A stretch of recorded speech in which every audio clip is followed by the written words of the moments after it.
Til máls tekur hv. 6. þingmaður Reykjavíkurkjördæmis suður, Lilja Mósesdóttir.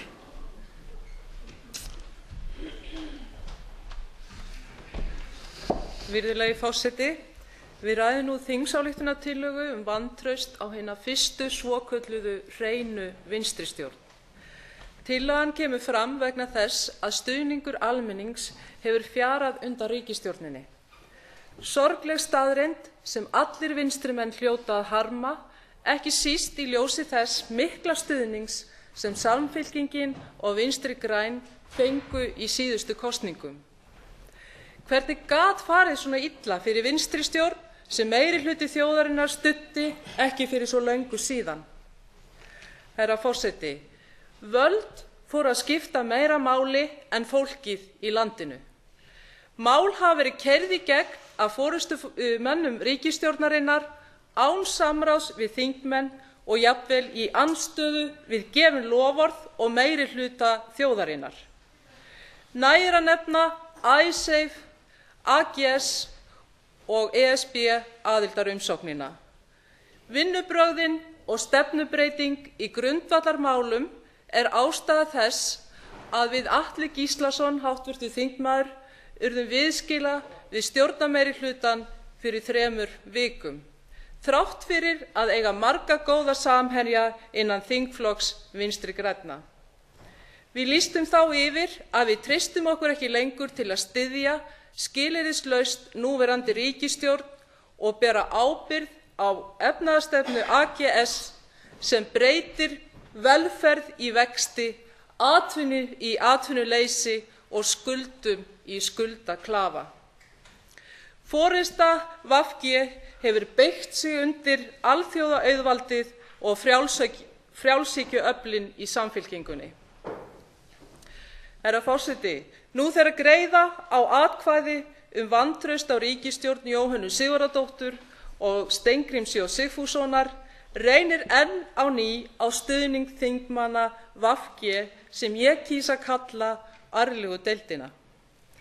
Arflega deildin lagði mikið á sig til að tryggja að Icesave samningnum yrði hafnað án þess að lífi ríkisstjórnarinnar væri stofnað í hættu.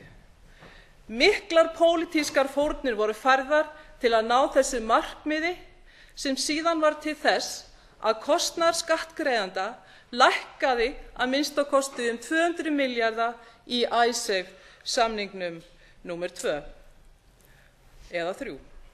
Fórnir sem enn sér ekki fyrir endan á og komu síðast upp á yfirborðið þegar meirihluti þingflokks Vinstri grænna setti háttvirtan þingmann Guðfríði Lilju Grétarsdóttur af sem þingflokksformann. Herra forseti, hæstvirtur forsætisráðherra og hæstvirtur fjármálaráðherra hafa frá upphafi tengt saman Icesave og líf ríkisstjórnarinnar. Þessir forystumenn ríkisstjórnarinnar þrýstu á hæstvirtan ráðherra Ögmund Jónasson að yfirgefa ríkisstjórnina vegna andstöðu sinnar við Icesave. Hæstvirtur forsætisráðherra hefur auk þess ítrekað nauðsyn þess að allir ráðherrar og stjórnarliðar gangi í takt við forystuna til að draga ekki úr trúverðugleika hennar. Nú hafa 2 þjóðaratkvæðagreiðslur staðfest að forystumenn ríkisstjórnarinnar ganga ekki í takt við þjóðina. Hæstvirtur forsætisráðherra og hæstvirtur fjármálaráðherra hljóta því að hafa velt því fyrir sér hvort þau þurfi ekki að segja af sér til að bjarga trúverðugleika ríkisstjórnarinnar. Herra forseti, ég tel að nú sé komið að forystumönnum þessarar ríkisstjórnar að færa pólitískar fórnir til að bjarga lífi fyrstu vinstristjórnarinnar.